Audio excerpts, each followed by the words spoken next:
If you've ever felt stuck, overwhelmed, or like you're just not doing enough as a nursing student, this is for you. We're about to get to the root of why that is. You see, this isn't really about how smart you are or how well you do on exams. So many nursing students are struggling, not because they're incapable, but because no one has ever taught them how to think, plan, and operate with intention. And that's what we do here. Welcome to the Empowered Nurse, a space where we train you to break free from just getting by and start building excellence on purpose. If that sounds like what you need, go ahead and subscribe. Now let's get into it. Okay, the first reason you might be struggling is this. You treat time like something that just happens to you. This puts you in a totally reactive mode. You're always just responding to the next due date, running from one deadline to another. It feels like your week is completely controlling you. The only way to fix this is to take command. Now, the solution isn't some complex, color-coded calendar that takes hours to set up. It's actually about building a really simple weekly structure. You decide, ahead of time, where your big rocks are going to go, your non-negotiable blocks for studying, for rest, for clinical prep. Plan those important things first, and all the smaller stuff will just have to fit in around them. Reason number 2, you're relying on motivation instead of systems. You're waiting to feel like studying. But let's be honest, motivation is just an emotion. It's totally unreliable. The best professionals out there, they don't run on feelings. They run on systems. The key here is to build a system that works even on the days you have zero motivation. A great way to do this is with a technique called habit stacking.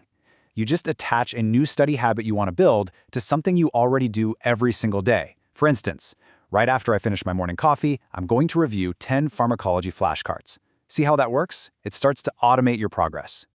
Number 3, you avoid opportunities because you tell yourself you're not ready.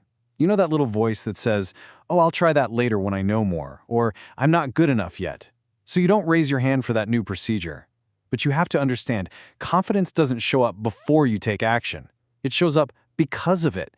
The truth is, your growth comes from exposure, not from being perfect. You actually build real confidence by doing the very things you don't feel confident in. The solution? Start taking small, calculated risks, and do it early and often. Your entire development as a nurse really depends on it. Now, this 4th reason is absolutely critical.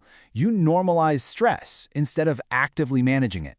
You've accepted that being completely overwhelmed is just part of nursing school. But when you blame the program for how you feel, you're actually giving away your power to change anything. And that's a really dangerous path to be on. I need you to remember this. Pressure without structure leads directly to burnout. Those two things are inseparable. You simply cannot manage your stress if you don't manage your time. When you build that simple structure we talked about earlier, you give all that pressure a framework to exist in. And that's how you turn that chaotic stress into a challenge you can actually handle. And the final reason is a really profound mistake I see all the time. You postpone your personal growth until after you graduate. You start treating nursing school like it's just some big hurdle you have to get over, a period of suffering you have to endure before your real life can finally begin. But that's a fundamental misunderstanding of what's happening. The person you are becoming is being forged right now, in the middle of all this challenge. The mindset you're cultivating, the confidence you build from those small risks, the habits you're forming. None of this is temporary.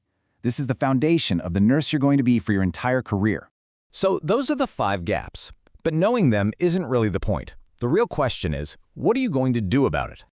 I want you to really think about this. Which of these 5 reasons hit home the most for you? And maybe more importantly, what is one single action you are going to take today to start addressing it?